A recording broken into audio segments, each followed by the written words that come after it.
Salut à tous, j'espère que vous allez bien. Alors aujourd'hui pour cette toute nouvelle vidéo assez particulière d'ailleurs je dois dire, on va parler du prix d'achat d'un cheval. Donc, je vais pas forcément utiliser mon cas à moi mais le cas de plein de personnes en général. Je vais pas dire forcément mes fourchettes de prix à moi mais de toutes celles qui peuvent exister. Sujet qui fâche, hein, l'argent. Mais quand on veut acquérir un cheval, il faut bien passer par là et savoir assumer tout ce dont le cheval il a besoin. Donc je vous laisse tout de suite avec la suite de la vidéo et j'espère que ça vous apportera plusieurs informations et que vous aurez certaines réponses à vos questions concernant l'achat d'un cheval. J'ai décidé de couper la vidéo en plusieurs parties. La première partie, ça sera le budget, etc.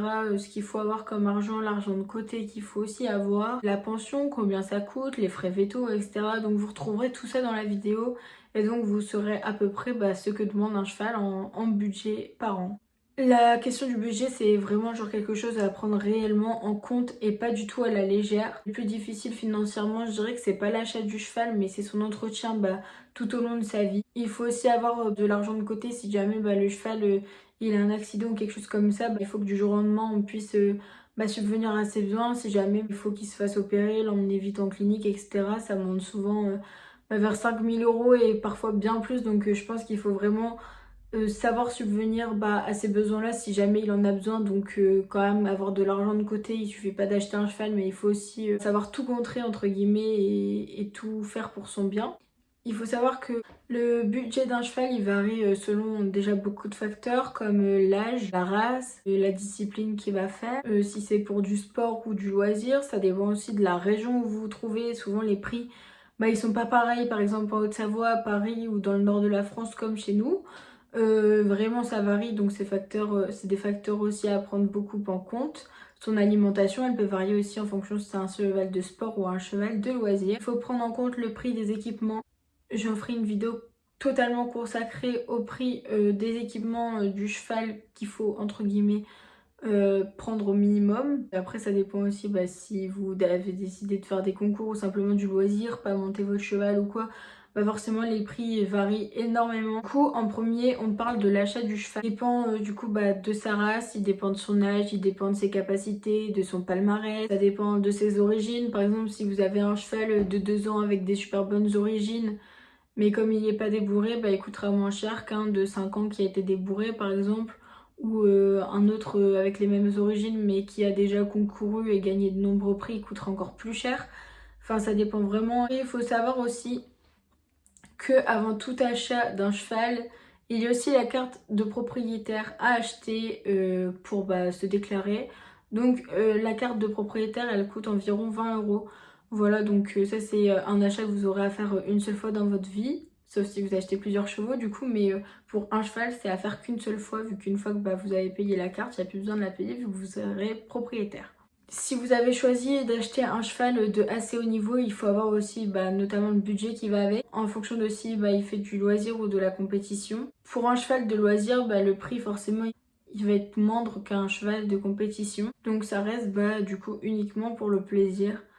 Donc on sait que pour ce type de cheval, on se trouve entre un don limite ou si on récupère à l'abattoir le prix de la viande, donc ça peut aller de 300 à 650 voire 700 € maximum, jusque 5 000 € à peu près pour un cheval de loisir, mais bien sûr on peut aller bien au-dessus de 5 000 € même pour un cheval de loisir. Et ça dépend aussi bien sûr de la race du cheval, de son âge, etc.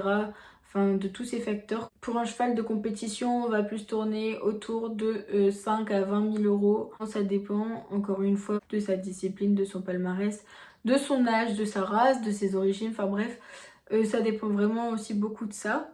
Et pour un cheval de sport professionnel qu'on va tourner dans les CSO, CSI, dressage de haute compétition, etc., on peut vite se retrouver avec un cheval de 40 000 €, voire même 4 millions d'euros. Enfin, ça dépendra vraiment, ils vont coûter plus cher. Le prix de la pension, il est aussi à prendre en compte assidûment parce que ça dépendra du coup de où vous vous trouvez, dans quelle région.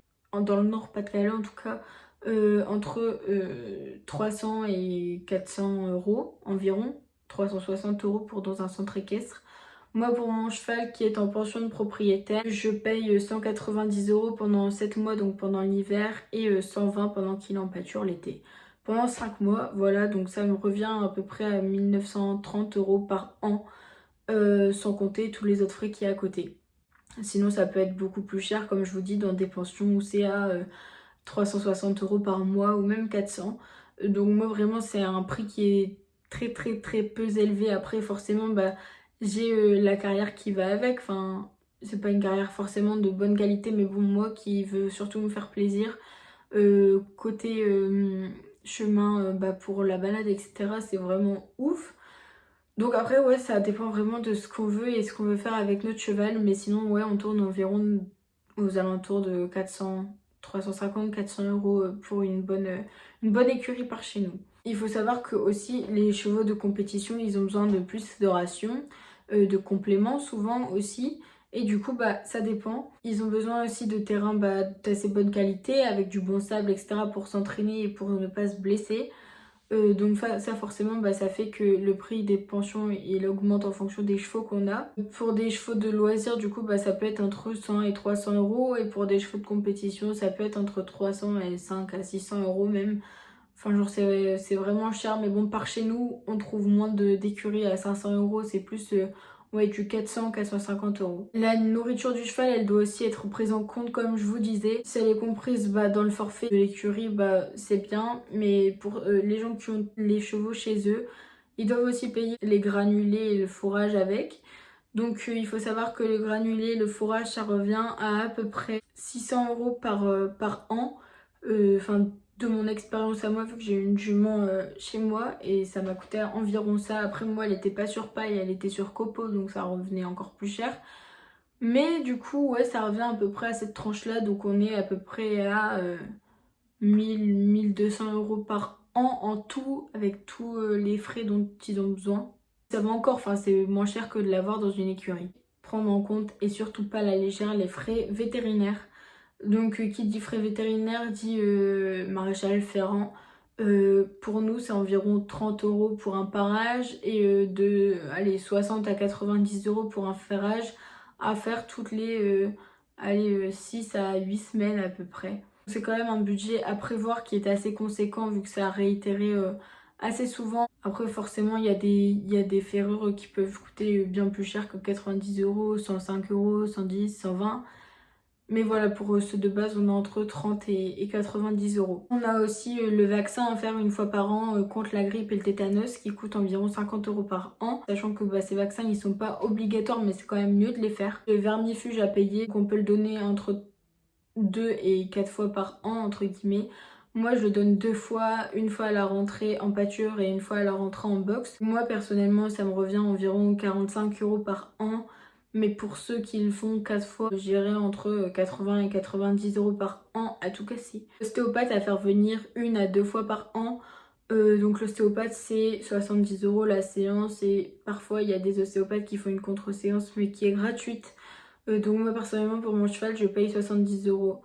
Voilà, et c'est toujours bien de le faire venir pour voir si le cheval a quelque chose de bloqué. Ça peut expliquer certains comportements. Si votre cheval bah, il est pas bien dans la selle, il a tendance à donner des coups de cul, etc. C'est sûrement qu'il est gêné ou que votre matériel ne correspond pas à sa morphologie. Donc je vous invite à faire venir un CDL Fitters ou un ostéopathe. Je pense que c'est toujours bien. On a le dentiste à faire venir environ une fois par an. Donc moi je paye 90 € par an de dentiste en comptant bah, l'anesthésie générale parce que j'ai quand même un grand cheval.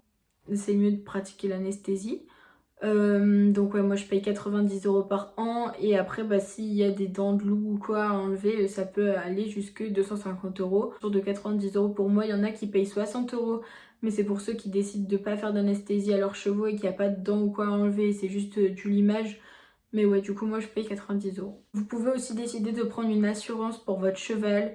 Il y a Equidassure qui est à 40 € par mois pour l'offre entre guillemets la plus complète.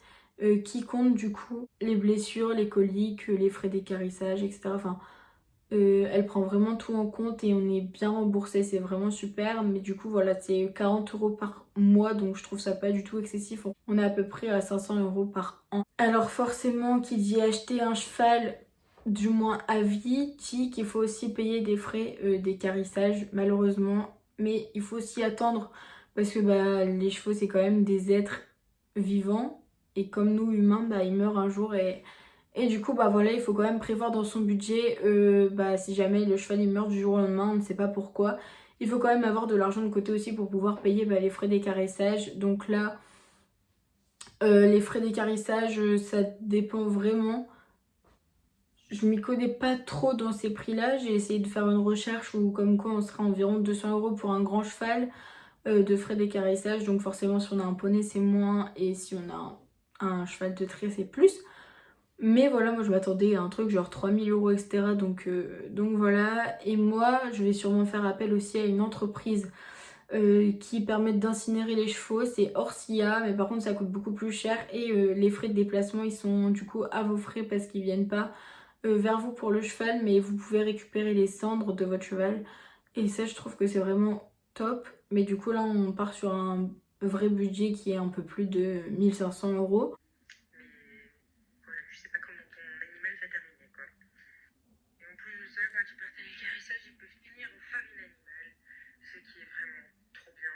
Donc moi en tout je suis à 1930 € de pension par an, 70 € bah, d'ostéopathe par an, 90 € de dentiste, 50 € de vaccin, 180 € de maréchal, 45 € de vermifuge, plus tous les frais matériels qui est à côté ou s'il se blesse etc. qui sont à prévoir. Sans les frais bah, d'assurance, sans les frais de blessure ou s'il lui arrive quelque chose, je suis à 2365 € par an. Donc franchement c'est raisonnable parce que bah, je suis dans une pension encore une fois qui coûte pas très cher. Mais on peut vite monter dans les prix et dans ces cas-là on est environ à 5000 € par an. Donc c'est vraiment un budget à prévoir et après si vous voulez pas forcément d'autres choses, des affaires de bonne qualité etc. Forcément ça vous reviendra beaucoup plus cher. Et si votre cheval se blesse ça peut vite monter comme je vous l'ai dit. Donc c'est vraiment important de prendre tout ça en compte et de réfléchir avant de prendre un cheval parce que c'est pas du tout quelque chose à prendre à la légère. Il faut aussi consacrer beaucoup de temps aux chevaux et c'est pas que de l'argent. On s'engage tous les mois à mettre de l'argent dedans. Donc il faut savoir aussi qu'un cheval c'est un gouffre financier et il faut surtout pas le faire sur un coup de tête parce que si jamais vous perdez la passion de l'équitation, que vous êtes plus passionné, le cheval lui il a rien demandé et du coup bah faut pas l'abandonner non plus. Donc vraiment c'est pas un achat à prendre à la légère et les rêves entre guillemets de gamine, faut attendre d'être plus mature pour avoir un cheval parce que franchement c'est énormément de responsabilités, surtout si vos parents ils sont pas dedans. Du coup voilà, réfléchissez bien, ça reste un être vivant avant tout. Voilà, donc j'espère que cette vidéo, elle vous aura apporté plus d'informations. Vous aurez d'autres vidéos sur ces sujets-là, d'argent, de temps, etc., de matériel à prévoir pour un cheval. Encore une fois, mon Instagram, il est dans le lien de la description. Avec mon Instagram, avec mon cheval, si vos aventures, elles peuvent vous intéresser. Et pour que vous puissiez voir comment je l'ai sorti du coup de la maltraitance animale. Vous pouvez aussi vous abonner si cette vidéo vous aura plu, aimer, si elle vous a apporté beaucoup d'informations que vous ne saviez pas. Vous pouvez aussi activer la cloche des notifications pour avoir une alerte quand je posterai une nouvelle vidéo. Sur ce, je vous fais des gros bisous et je vous dis à très vite. Bye!